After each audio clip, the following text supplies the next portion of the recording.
하나님의 말씀 창세기 15장 1절입니다. 창세기 15장 1절 말씀.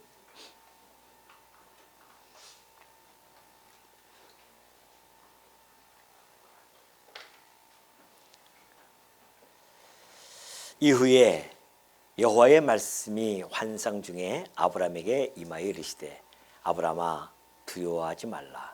나는 내 방패요 너의 지극히 큰 상급이니라. 아브라함이 이르되 주 여호와여 무엇을 내게 주시려 하나이까. 나는 자식이 없사오니 나의 상속자는 이 다메섹 사람 엘리에셀이니이다. 아브라함이 또 이르되 주께서 내게 씨를 주지 아니하셨으니 내 집에서 길른 자가 내 상속자가 될 것이니이다. 여호와의 말씀이 그에게 임하여 이르시되 그 사람이 내 상속자가 아니라 내 몸에서 날 자가 내 상속자가 되리라 하시고 그를 이끌고 밖으로 나가 이르시되 하늘을 우러러 무뼈를 셀 수 있나 보라. 또 그에게 이르시되 내 자손이 이와 같으리라. 아브라함이 여호와를 믿으니 여호와께서 이를 그의 의로 여기시고 또 그에게 이르시되 나는 이 땅을 내게 주어 소유를 삼게 하려고 너를 갈대아인의 우르에서 이끌어낸 여호와니라.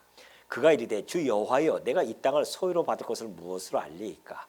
여호와께서 그에게 이르시되 나를 위하여 삼는된 암소와 삼는된 암염소와 삼는된 숫양과 산비둘기와 집비둘기 새끼를 가져올지니라. 아브라함이 그 모든 것을 가져다가 그 중간을 쪼개고 그 쪼갠 것을 마주 대하여 놓고 그 새는 쪼개지 아니하였으며 솔개가 그 사체 위에 내릴 때에는 아브라함이 쫓아왔더라. 11절까지 봉독해 드렸습니다.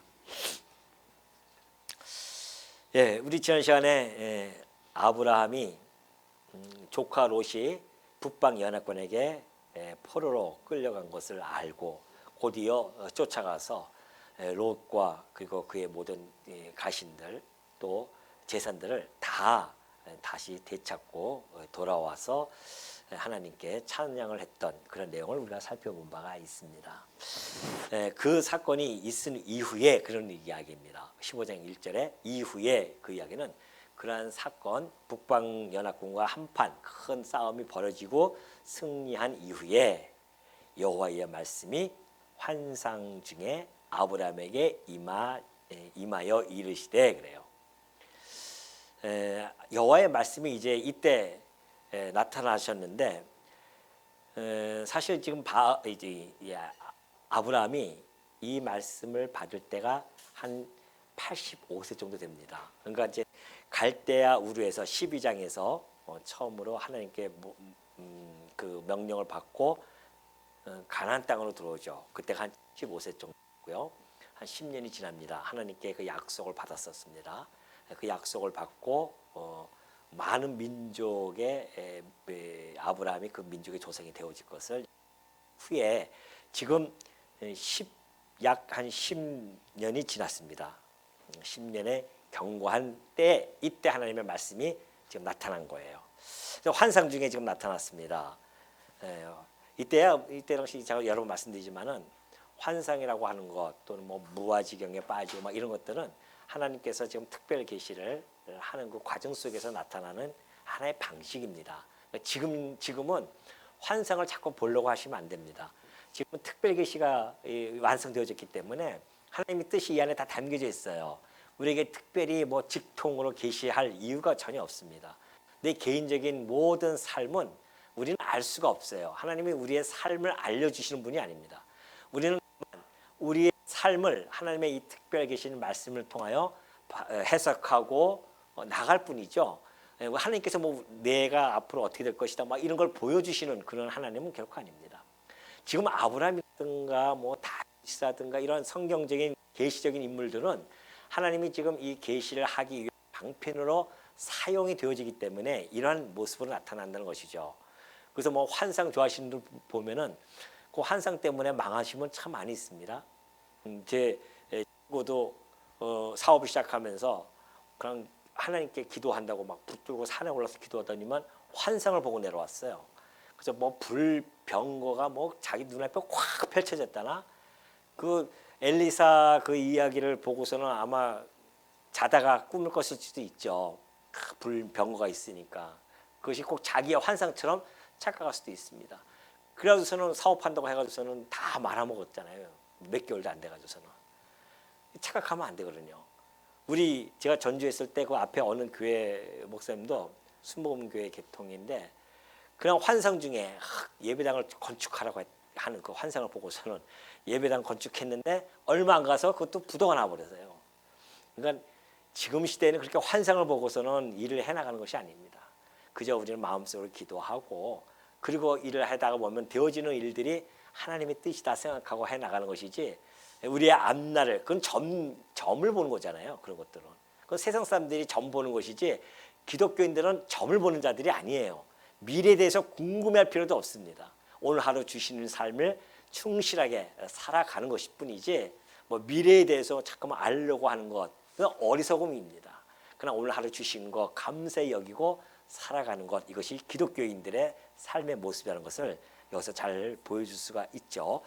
자, 여기서 이 환상을 근데 아브라함은 이때 당시 본 겁니다. 그래서 그때 하시는 말씀이에요. 아브라함아 두려워하지 말라. 나는 내 방패요 너의 지극히 큰 상급이라. 자, 하나님이 지금 아브라함에게 두려워하지 말라고 합니다. 그 이야기는 아브라함이 지금 상태가 어떻다는 것을 약간 좀 비춰주고 있습니다. 아브라함이 지금 북방 연합군과의 큰 싸움이 벌어지고 왔어요. 이제 기습작전을 써가지고서는 승리했습니다. 그러나 한편으로는 또 두려움도 있는 겁니다. 왜 그럴까요? 북방 연합군이 졌는데 그들이 가만히 있겠냐 말이죠. 더 큰 군대를 이끌고 내려오면 어떻게 할까라고 하는 염려 또한 아브라함에게 있었던 것은 분명한 사실인 것 같습니다. 그러니까 두려워하는 마음이 있었어요.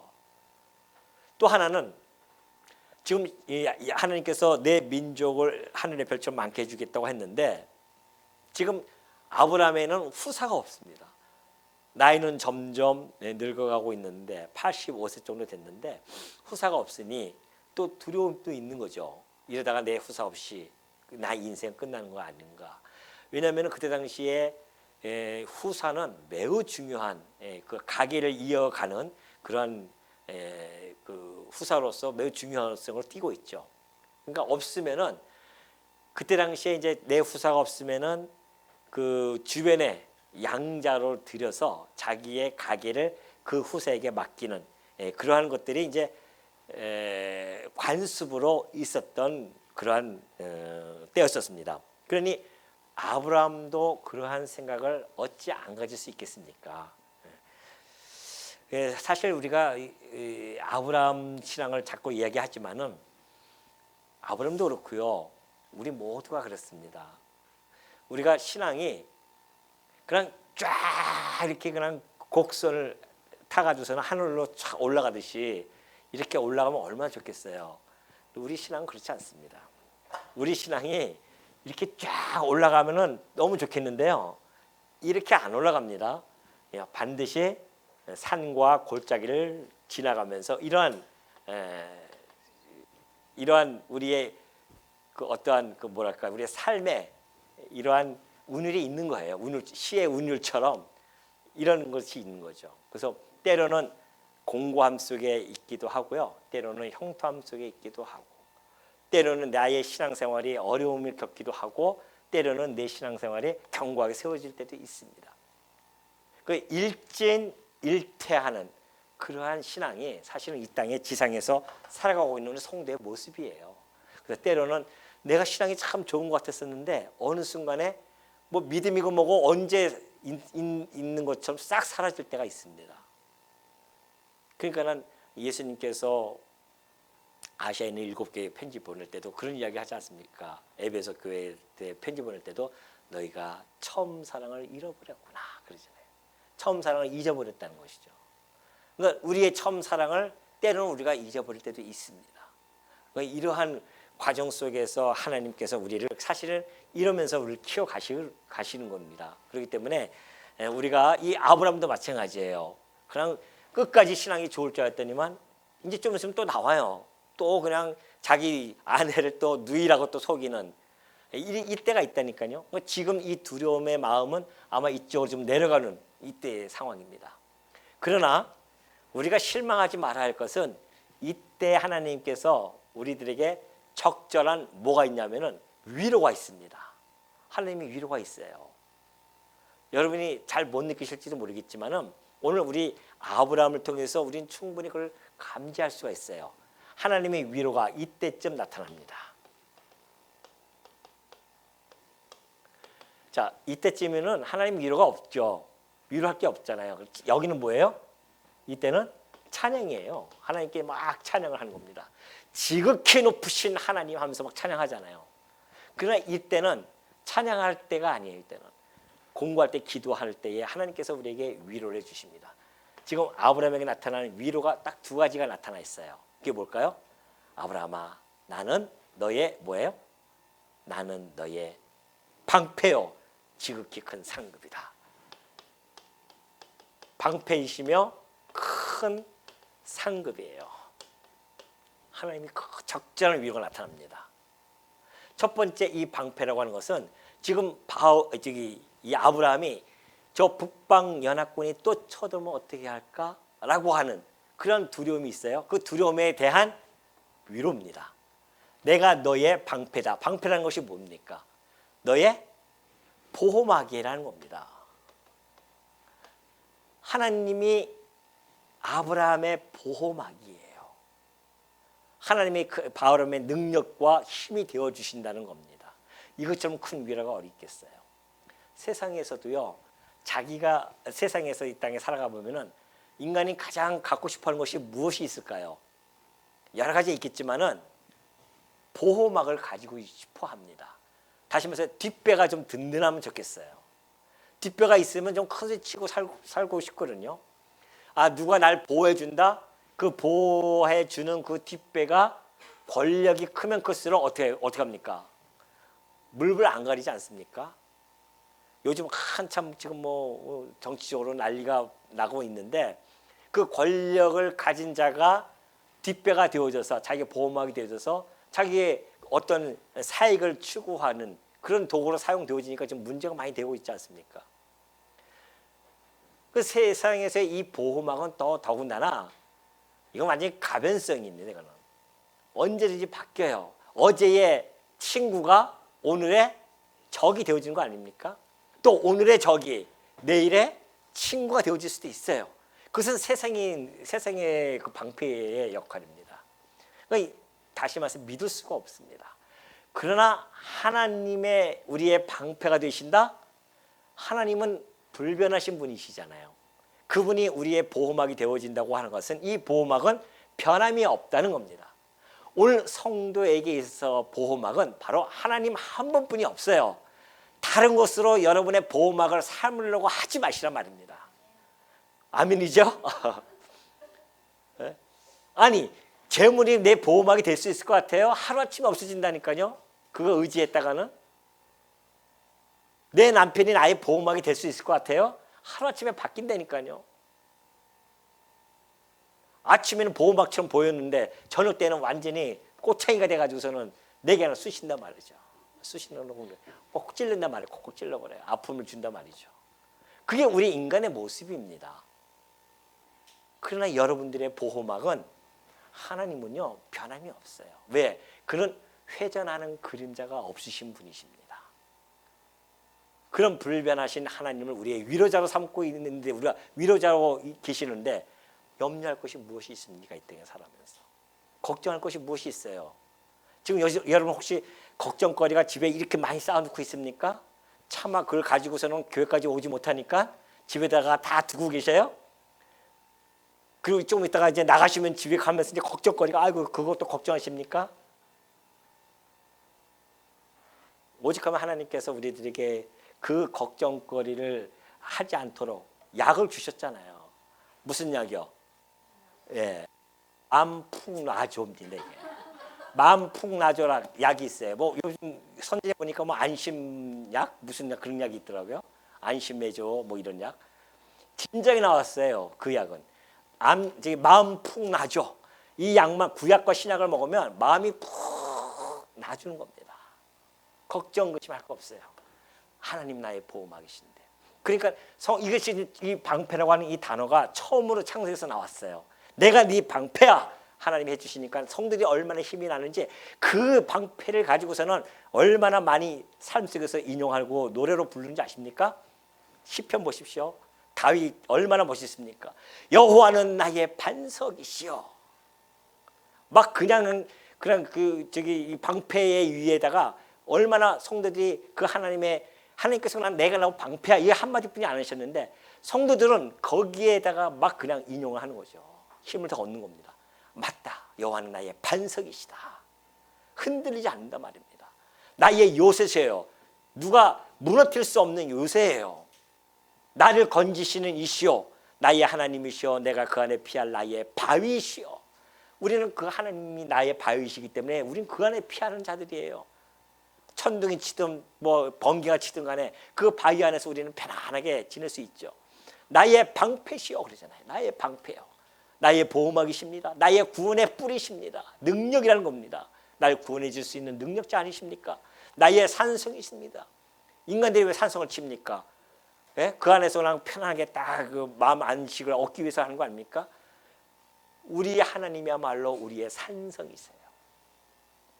그런 하나님이 지금 누구십니까? 예? 아버지라니까요. 아버지니까 잘 모릅니까? 아버지가 누구신지를? 그 힘없으신 아버지만 생각하지 마시고 진짜 우리의 아버지, 참 아버지, 우리의 영적인 아버지, 하나님만이 나의 영원한 아버지라는 사실. 아버지가 자식을 어떻게 사랑하시는지를 알잖아요. 오전에 나왔잖아요. 죽기까지 우리를 사랑하시는 그 아버지가 우리와 함께하고 계신다니까요. 왜 그걸 안 믿냐 말이죠. 안 믿어집니까? 믿어지잖아요. 그러니 우리의 마음속에 편안함을 느끼는 겁니다. 하나님은 내가 너의 지극히 큰 아주 최상급 베스트 오브 베스트입니다. 그냥 큰 상급, 지극히 큰 상급이에요. 상급이 뭐예요? 이분이 우리의 축복의 근원이십니다. 하나님은 우리의 축복의 근원이세요. 하나님께서 우리에게 약속한 것을 뭐든지 이루어줄 수 있는 그 언약대로 이루어줄 수 있는 분이라는 겁니다. 우리에게 복을 약속해 줬잖아요. 그 복을 이루어줄 수 있는 분이세요. 큰 내가 너의 상이야. 우리는 이 땅에서 무슨 큰 상 받고 싶어서 얼마나 애씁니까? 큰 상 받고 싶은데 성도의 상은 하나님이십니다. 그분이 우리의 상이에요. 그분이 우리에게 축복의 근원이십니다. 그분 한 분만 계시면은 우리는 이미 축복 안에, 복 안에 들어와 있는 자들이죠. 그러니까 우리가 복 받은 자 아닙니까? 복음을 받은 자 아니에요. 복된 소식을 이미 받은 자들이기 때문에 우리는 복을 간직한 자들입니다. 이것처럼 큰 위로 있어요? 여러분 어디 가서 한번 위로 받으시려고요? 자식한테 위로 받으시려고요? 남편한테, 아내한테 위로 받겠습니까? 물론 더러 육신적으로는 그런 위로를 받을 수는 있어요. 그러나 그 위로가 우리의 참 위로는 아닙니다. 그러니까 거기에 목숨 걸지 마세요. 그것 때문에 괴로워하지 말라 말입니다. 우리의 참 위로는 하나님이 해주시는 거 있는데 그 조그만 그 변하는 그 위로 가지고서는 그것 때문에 내 마음이 흔들려서 되겠어요? 우리에게는 참 위로가 우리에게는 있단 말입니다. 그 위로가 우리의 모든 걸 다 감싸고 있어요. 지금 나의 삶을. 우리는 그 하나님의 위로 속에 살아가는 존재들입니다. 그러니 무엇이 그 더 위로 받으시려고 있으냐 말이죠. 하나님께서 지금 아브라함에게 나타나서 가장 두려워할 때에 나타나서 이런 적절한 위로를 해주시는 하나님. 이것이 하나님의 세밀함이십니다. 하나님이 얼마나 우리를 세밀하게 보시는지 아십니까? 제가 가끔 그런 표현을 하지만은 우리를 땡처럼 땡 처리하는 것처럼 그렇게 처리하시지 않아요. 각각 한 사람 한 사람 이름을 불러서 너는 내 것이다라고 했던 하나님이십니다. 그 하나님이 이런 위로를 우리에게 해주고 계셔요. 이건 아브라함의 위로뿐만이겠습니까? 아브라함의 위로뿐만이에요? 이것은 다윗의 위로도 되어졌었고 오늘 우리 성도님들에게도 이 위로가 여전히 동일합니다. 왜요? 하나님은 뭐 하시는 분이기 때문에? 불변하시기 때문에 변하지 않고 신실하시기 때문에 당신의 언약 자손들에게 끝없이 위로해 주는 말씀입니다. 그러니까 이 위로를 딱 해줘요. 그러니까 2절에 보면 그러죠. 아브라함이 이르되 주 여호와여 무엇을 내게 주시려 하나이까? 그래요. 주 여호와여, 나는 자식이 없사오니 나의 상속자는 이 다메섹 사람 엘리에셀이니이다. 그래요. 아브라함이 또 이르되 주께서 내게 씨를 주지 아니하셨으니 내 집에서 길린 자가 내 상속자가 될 것이니이다.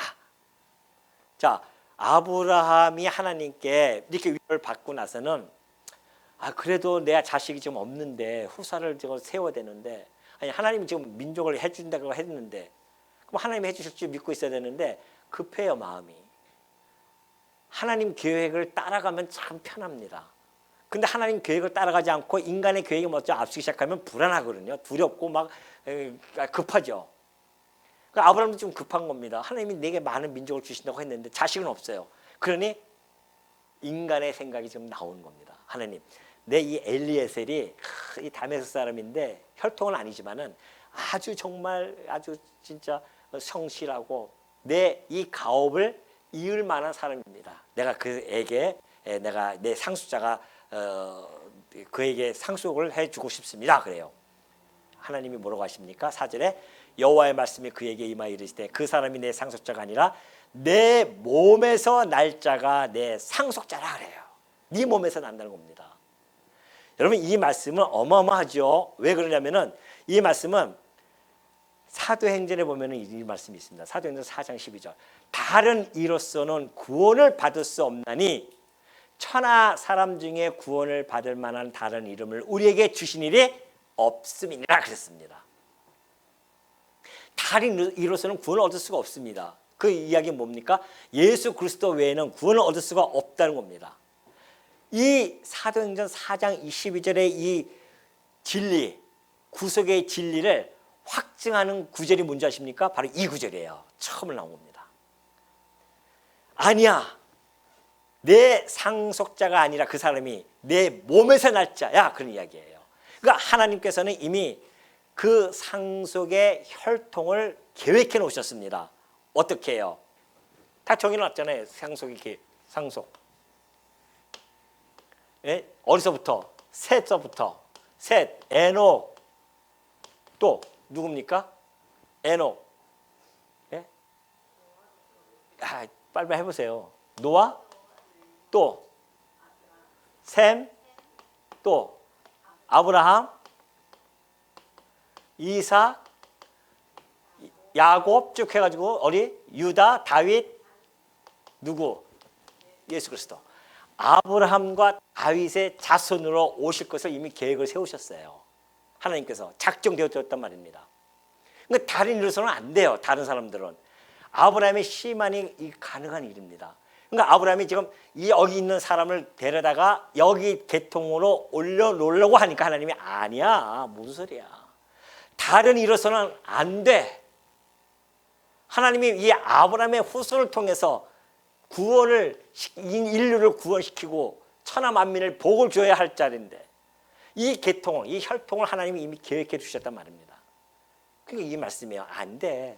네 몸에서 날짜야만 되어질 수 있는 거야.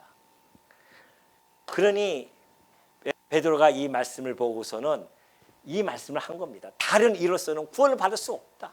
오로지 아브라함의 후손, 곧 아브라함과 다윗의 자손 예수 그리스도만이 우리에게 구원을 주실 수 있다. 이것은 하나님의 영원한 작정 섭렬이 있었고, 이것을 아브라함이 그것도 모르고서는 다른 혈통을 갖다 얘기하니까 하나님이 아니야, 딱 잘라버리잖아요. 내 계획은 그거 아니야. 그래서 여기서 딱 얘기하면서 내 상속자가 아니라 내 몸에서 날 자가 내 상속자가 될 것이야. 그를 이끌고 밖으로 나가 이르시되 하늘을 우러러 묵배를 셀 수 있나 보라. 또 그에게 이르시되 내 자손이 이와 같으리라. 아브라함이 여호와를 믿으니 여호와께서 이를 그의 의로 여기시고. 그래요. 참 하나님께서 그리고 나서는 끌고 갑니다. 이끌고 밖으로 나가서요, 하늘을 우러러 묵배를 셀 수 있나 보라고 합니다. 하늘 보니까 뭐 배를 셀 수 있습니까? 그에게 이르시되 내 자손이 이와 같을 것이야. 다시 한번 약속을 해주죠. 사실은 이 자손을 포기했던 아브라함, 그래서 엘리에셀을 상속자로 삼겠다는 그 의지가 있었지만은 하나님 그 의지를 꺾어버리십니다. 그리고 하나님의 약속을 다시 한번 의지하게 하는 말씀이 이 5절에서 나타나죠. 아브라함은 그것을 하나님의 약속을 다시 한번 듣고서는 내 몸에서 나야 되는구나. 그렇다고 한다면 하나님께서 반드시 내 후사를 주실 것이고 아브라함의 생각은 어디까지 올라갑니까? 그러면 하나님께서 우리의 아담, 시조하였던 아담이 하셨던 여자의 후손이 나의 몸을 통해서 오는구나 깨달은 거예요. 그래서 여호와를 믿습니다. 아브라함이 여호와를 믿으니 여호와께서 그 이를 그의 의로 드디어 여기십니다. 자, 아브라함은 그 약속을 듣고 네 후손이 이렇게 하늘의 별처럼 많을 거야. 이게 육적인 후손들이죠. 그러나 아브라함은 육적인 후손뿐만이 아니라 메시아가 자기 후손으로 자기의 혈통을 타고 올 것이며 그 메시아를 통하여 믿음으로 말미암아 의롭게 되어질 것을 수많은 백성들이 그렇게 되어질 것을 바라본 겁니다. 그 믿음 안에는 그걸 어떻게 할 수 있을까요? 요한복음 8장 56절입니다. 제가 지금 말씀하신 것이 확대해서 해석한 것이 아니에요. 정확한 해석입니다. 아브라함은 예수님이 오셔서 말씀하시는 겁니다. 너희 조상 아브라함은 나의 때 볼 것을 즐거워했다고 했습니다. 이 아브라함이 예수님 오실 것을 바라보면서 즐거워했어요. 2000년 후입니다. 2000년 후에 오실 그 메시아를 바라보면서 즐거워했어요. 그런데 즐거워하다가 보고 기뻐했다고 하지 않습니까? 아니 언제 보았어요? 2000년 후에 오실 분인데. 근데 보았습니다. 메시아를 봤어요. 누굴 통해서 봤을까요? 누굴 통해서? 예? 뭐 모세도 나오고 막 그런 아는 이름 막 튀어나오는데요. 이삭이잖아요, 이삭. 이삭을 보고 기뻐했단 말입니다. 그 아들을 보고 메시아가 진짜 오시는구나. 메시아가 오신다고 나의 후손을 통해서 오신다고 막 기대하고 있는데 정말 이삭이 없으면은 그 언약은 깨지는 겁니다. 근데 이삭이 딱 나타났어요. 그 이삭을 보고서는 어떻게 됐습니까? 진짜가 너무너무 기뻐했습니다. 드디어 우리의 조상 아담에 계셨던 그 여인의 후손이 이 이삭의 후손을 통해서 오겠구나. 이걸 보고 너무 기뻐했다는 거 아닙니까? 그러니까 아브라함의 시각은 육적으로만 있는 것이 아니라 육적 넘어 있는 영적인 것을 바라본 겁니다. 그러니 이 아브라함의 믿음으로 말미암아 의롭게 되어진다고 하는 이 칭의의 복음이 이때 이미 나타난 거죠. 그러니까 우리가 오늘 이 창세기 15장 6절에 있는 말씀은 이게 복된 소식이었기 때문에 우리가 더욱 기쁘게 이 말씀을 접할 수밖에 없습니다. 모든 민족이 우리의 행위, 곧 율법의 행위가 아닌 믿음으로 의롭다함을 얻게 될 것에 대한 근거의 말씀이기 때문에 그렇습니다. 그러니 우리가 얼마나 이 말씀이 소중하겠습니까? 이 말씀, 아브라함의 이 믿음으로 말미암아 의롭게 되어지는 이 말씀이 근거가 되어져서 오늘 우리가 아브라함의 후손들이 다 되어집니다. 아브라함은 이 말씀을 깨닫고 나서는 갈라디아 성도들에게 이렇게 편지를 띄었어요. 아브라함이 하나님을 믿음에 그것을 그에게 의로 정하셨다 함과 같으니라. 그런즉 믿음으로 말미암은 자들은 아브라함의 자손인 줄 알라. 하나님 이 창세기 15장 6절의 말씀을 아브라함은 이렇게 멋들어지게 해석을 해나갑니다. 하나님이 그를 믿음으로 의롭게 정하셨다고 했기 때문에 우리가 예수 그리스도를 믿음으로 말미암아 아브라함의 자손이 되어진 것이다. 그러니 아브라함의 자손이 지금 얼마나 많습니까? 믿음으로 의롭게 되어진 자들이 얼마나 많아요. 지금 이 지구상에도 70억 인구 중에 기독교인이 한 20억이 된다는 거 아닙니까? 그러니 예수님 오시고 나서부터 또 아담 이후로부터 하나님의 구원받은 백성들이 하늘의 뭇별들처럼 셀 수 없도록 그렇게 많은 지금 백성들이 하나님의 백성으로 있단 말이죠.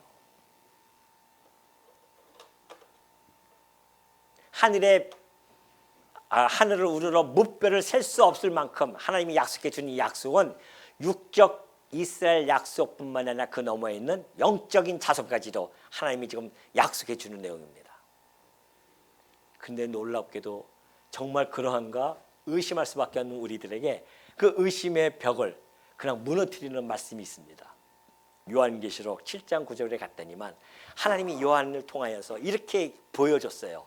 이 일 후에 내가 보니 각 나라와 족속과 백성과 방언에서 아무도 능히 셀 수 없는 큰 무리가 나와 흰옷을 입고 손에 종려가지를 들고 보좌 앞과 어린 양 앞에 서 있다고 했습니다. 능히 셀 수 없는 큰 무리 앞에, 무리 안에. 성도님들 보이십니까 지금? 여러분 보이셔요? 안 보이시면서 괜히 고개 끄덕끄덕 하시는 거 아니겠어요? 진짜 보이십니까? 능히 셀 수 없는 큰 무리가, 흰옷 입은 무리가 하나님께서 이 사도 요한을 통하여 보여주셨단 말입니다. 이 창세기 15장 이 5절의 말씀, 하늘을 우러러 무뼈를 셀 수 없을 정도로 많게 해주시겠다는 그 약속의 말씀이 요한계시록을 통하여 확고하게 보여줬단 말입니다.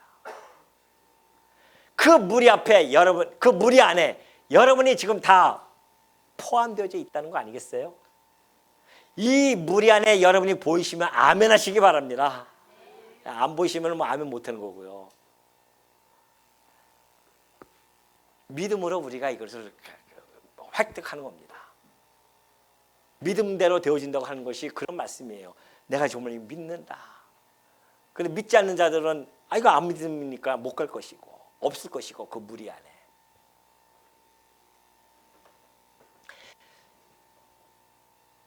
아브라함이 7절 또 그에게 이르시되 나는 이 땅을 내게 주어 소유를 삼게 하려고 너를 갈대아인의 우르에서 이끌어낸 여호와니라 그래요. 내가 이 땅을 이제 그 자손 약속을 해놓고 땅을 다시 한번 또 약속해 줍니다. 이 땅을 내게 주어 소유로 삼게 해 주었다는 것이죠. 자, 이 가나안 땅은요 하나님이 주시는 상급입니다. 이것이 그 가나안 땅의 소유자는 누굽니까? 가나안인입니까? 누굽니까? 가나안 땅 소유자가 누구예요? 가나안이에요? 누구예요? 분명한 것은 내 땅은 아니죠. 여러분 땅도 아닙니다. 가나안 땅도 아니에요. 그 땅의 주인은 누굽니까? 하나님이셔요.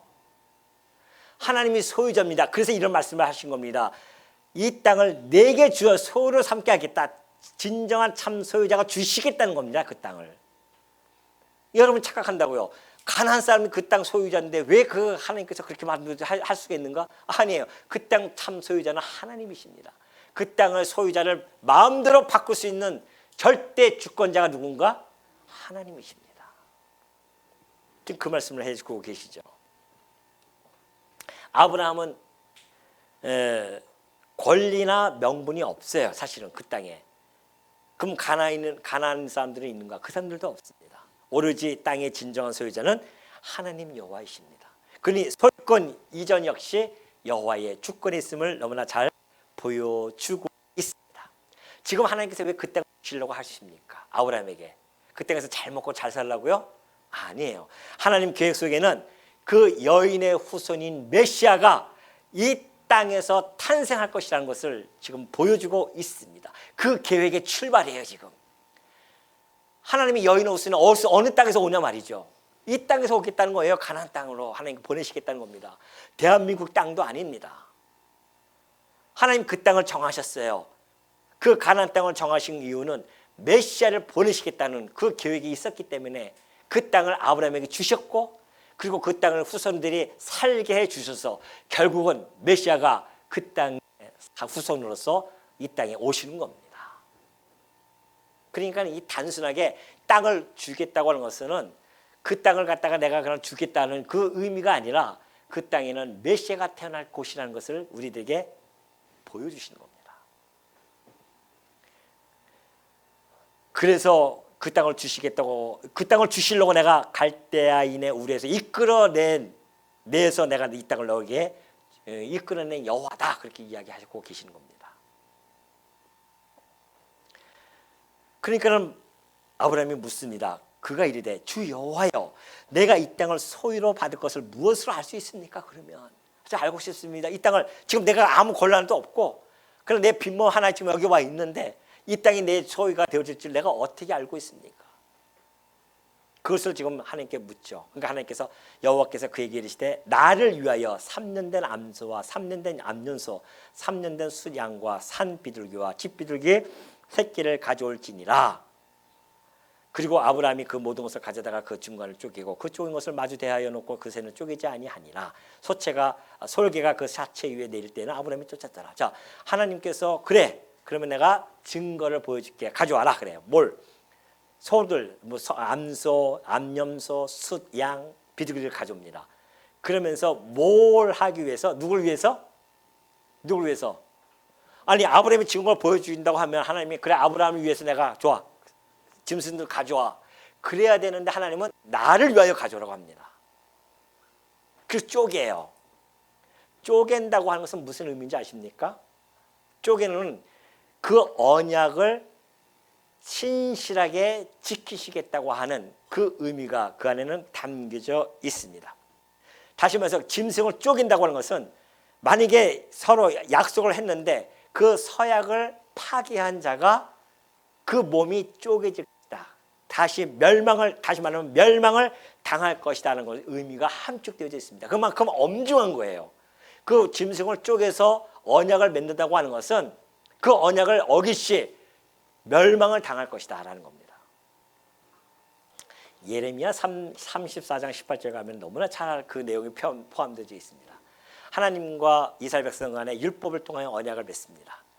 그리고 송아지를 둘로 쪼개셨어요. 근데 예레미야 선지자를 통하여 하나님이 하실 말씀입니다. 송아지를 둘로 쪼개고 그 두 조각 사이로 지남에 내 앞에 언약을 너희가 맺지 아니하였느냐. 내가 하나님 말씀 우리가 율법을 잘 하겠습니다라고 언약했지 아니하였느냐. 그 말을 실행하지 아니하여 내 계약을 어긴 그들을 내가 그들의 원수의 손과 그들의 생명을 찾는 자 손에 넘겨줄 것이다. 그들의 시체가 공중의 새와 땅의 짐승의 먹이가 될 것이고 내가 유다의 시드기야 왕과 그의 고관들을 그의 원수의 손과 그의 생명을 찾는 자의 손과 너희에게 떠나간 바벨론 왕의 군대의 손에 넘겨줄 것이다. 그걸 쪼개가지고서 언약을 맺었어요. 이스라엘 백성들이 예 잘하겠습니다 했습니다. 근데 안 돼가지고서는 그렇게 된 거예요. 그러면 지금 하나님께서 나를 위하여 짐승을 가져오라 했으니 지금 그 짐승을 쪼갠다고 하는 것은 그 언약을 만약에 어길 시에 하나님은 당신이 멸망을 당하겠다고 하는 그 의미가 이 안에는 함축되어져 있습니다. 그 이야기는 뭐예요 지금? 그 이야기는 뭡니까? 반드시 내 언약대로 이루어줄게. 그 말씀이에요.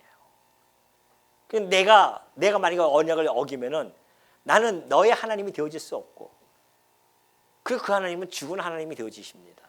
우리의 하나님도 되어질 수 없죠. 그럼 오늘 그 하나님이 없다고 한다면은 이 세상도 사실은 존재할 수 없습니다. 그렇기 때문에 하나님이 여호와 되심은 너무나 중요한 겁니다. 그분은 우리의 그 신실하신 분이시고 불변하시고 하나님이시기 때문에 당신의 언약은 그대로 다 이루어질 수 있죠. 그걸 너무나 잘 알고 계시는 하나님은 당신의 이름을 두고 지금 서약을 해주고 계시는 거죠. 그만큼 확실하다는 겁니다. 그러니 아브라함이 있었던 이 언약, 그 짐승을 쪼갤 정도의 그 언약을 하나님께서 지금 아브라함에게 하셨다고 하는 것은 하나님의 신실하심을 아브라함에게 보여주시고 하나님이 그의 참 위로자가 되어진다는 사실을 다시 한번 되새기게 해주는 말씀이죠. 오늘 아브라함과 언약을 맺으시는 그 하나님은 신실하신 분이고 불변하신 분이신데 오늘 여전히 우리들하고도 언약을 맺으신 분이십니다. 우리에게 영원한 기업을 주시겠다고 약속해 주었습니다. 우리는 그 기업을 받을 자들이에요. 아브라함은 보이는 저 가나안 땅을 기업을 받기 위해서 그 약속을 주셨는데 한차 우리는 짐승을 쪼갠 것이 아니라 누굴 쪼갰어요? 예수 그리스도를 죽이심으로 말미암아 성전의 휘장이 확 갈라지지 않습니까? 그렇게 언약을 맺으신 하나님이십니다. 그러니 그 아브라함의 후손들이 그 땅을 차지하는 것은 분명한 사실이듯이 오늘 우리가 영원한 기업을 차지하는 것은 세상 말로 뭐라고 해요? 확실하다고 해요. 세상 말로는 너무 점잖은 표현인데요. 뭐라고 합니까? 네 글자입니다. 따놓은 당장이다 그러잖아요. 아, 이거 죄송합니다. 저 괜히 나만 나쁜 사람 돼가지고서는 세상 말을 잘 모르신다고 또 하시니까 권사님들은 저만 아주 나쁜 사람 됐네요. 염려하지 마시고 우리 영원한 기업을 주신 하나님께 감사하면서 마음 푹 낮아 드시면서요. 이 하나님이 참 진정한 위로자 되신 그 하나님을 아버지로 모시고 사는 우리 성도님들 날마다 희락과 평강과 의 속에서 살아가시는 우리 주의 백성들 되어주시기를 당부드립니다.